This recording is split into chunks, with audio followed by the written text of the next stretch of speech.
ایک آدمی نے کسی بزرگ سے پوچھا، میرے اللہ اس وقت کیوں نہیں سنتا جب میں مانگتا ہوں؟ بزرگ نے مسکرا کر کہا، وہ تیرے گناہوں کی سزا بھی اس وقت نہیں دیتا جب تو کرتا ہے۔ بہترین رشتہ وہ ہے جو آپ کے عیب جان کر بھی آپ سے تعلق ختم نہ کرے، اور بے شک یہ رشتہ آپ کا اللہ کے علاوہ کسی سے نہیں۔ اپنی زبان کی تیزی اس ماں پر نہ آزمائیں جس نے آپ کو حد بحر بولنا سکھایا۔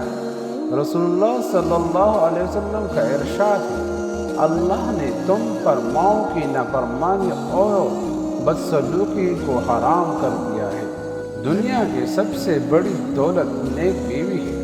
رسول اللہ صلی اللہ علیہ وآلہ وسلم نے ارشاد فرمایا، دنیا فائدہ اٹھانے کی چیز ہے، اور دنیا میں سب سے زیادہ فائدہ دینے والی چیز نیک بیوی ہے۔ جب تمہیں خوشیاں ملنے لگے تو 3 چیزوں کو کبھی نہ بھولنا، اللہ کو، اس کی مخلوق کو اور اپنے اوقات کو۔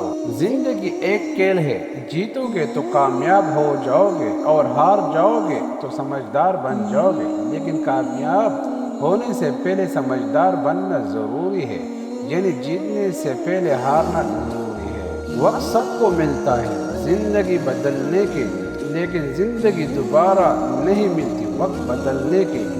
ہر عبادت کا پتہ نہیں ہوتا کہ وہ قبول ہے کہ نہیں، مگر درود شریف ایسی عبادت ہے جو ادا ہوتے ہی قبول ہو جاتی ہے۔ اللہ تعالیٰ تمہارے لیے 3 باتیں پسند نہیں کرتا: بلا وجہ کسی گپ شپ، فضول خرچی اور لوگوں سے مانگنا۔ بھیڑ بکریاں انسانوں سے زیادہ باخبر ہوتی ہے، کیونکہ چرواہے کی ایک آواز پر چلنا چھوڑ دیتی ہے، اور انسان اپنے خواہش کی خاطر احکام الہی کی بھی پرواہ نہیں کرتا۔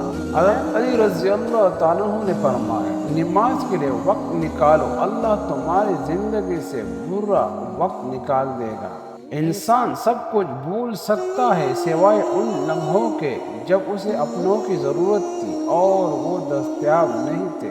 اچھے لوگ بھینس کی طرح ہوتے ہیں جو سوکھی گھاس کھا کر بھی میٹھا دودھ دیتی ہے، اور برے لوگ سام کی طرح ہوتے ہیں جو میٹھا دودھ پی کر بھی ڈس لیتا ہے۔ رسول اللہ صلی اللہ علیہ وآلہ وسلم نے فرمایا، زیادہ مال جمع کرنے والے لوگ اللہ کی نظر میں حقیر ہیں، مگر کثرت سے صدقہ کرنے والے اللہ کی نظر میں محبوب ہیں۔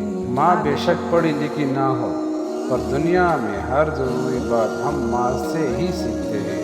رسول اللہ صلی اللہ علیہ وسلم نے فرمایا، جس کو مسلمان کا درد نہ ہو وہ میرے امت میں نہیں۔ تمہاری تقدیر اتنی دفعہ بدلتی ہے جتنی دفعہ تم اللہ کے آگے ہاتھ پھیلاتے ہو۔ نفرت گناہ سے کرو، گناہ گار سے نہیں، شاید وہ آپ کی محبت میں آ کر گناہ کرنا ہی چھوڑ دے۔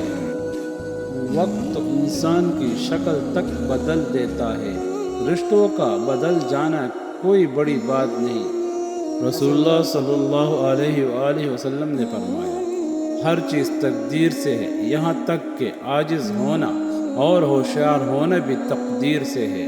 کچھ لوگ انسانوں کے سمجھنے سے نہیں بلکہ اللہ کی بے آواز لاٹھی کھانے سے ہی سمجھتے ہیں۔ مولانا روم رحمۃ اللہ علیہ ایک دفعہ فرمانے لگے کہ سب مر کر قبروں میں جاتے ہیں، لیکن اچھا انسان مر کر لوگوں کے دلوں میں چلا جاتا ہے، اور لوگ یاد کے ذریعے اسے زندہ رکھتے ہیں۔ جب لوگ غصے میں ہوں تو ان کی بات غور سے سنا کرو، کیونکہ اصل حقیقت تب سامنے آتی ہے۔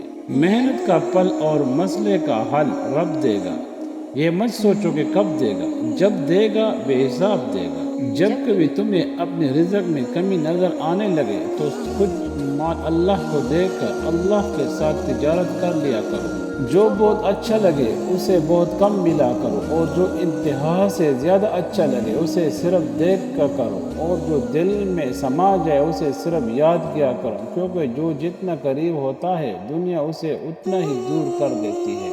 اگر تمہاری ماں تمہارے غصے کی وجہ سے تم سے بات کرتے ہوئے ڈرتی ہے تو تم پھر افسوس کرو، کیونکہ تم نے اپنے ہاتھوں معافرت کا دروازہ بند کر دیا۔ زندگی استاد سے زیادہ سخت ہوتی ہے۔ استاد سبق دے کر امتحان لیتا ہے اور زندگی امتحان لے کر سبق دیتی ہے۔ حضرت علی رضی اللہ تعالیٰ عنہ نے فرمایا، تم جنت نہ مانگو بلکہ تم دنیا میں ایسے کام کرو کہ جنت تم کو مانگے۔ اللہ تعالیٰ کے راستے پر خوش قسمتی سے چل پڑے ہو تو تیز بھاگو۔ تیز بھاگنا اگر کسی وجہ سے مشکل ہو تو آہستہ بھاگو۔ تھک گئے ہو تو چل لو، یہ بھی نہیں کر سکتے ہو تو گھسیٹ لو، مگر واپسی کا کبھی نہ سوچنا۔ اپنے دل کی کیفیت اسے بتایا کریں کہ آپ کیا محسوس کر رہے ہیں، کتنی تکلیف میں ہے۔ آپ یقین کریں وہ بہت پیار سے سنے گا۔ اس کے سامنے رو لینے سے ہی آپ کے دل میں سکون اترے گا۔ بے شک وہ دلوں کا ہم راز ہے۔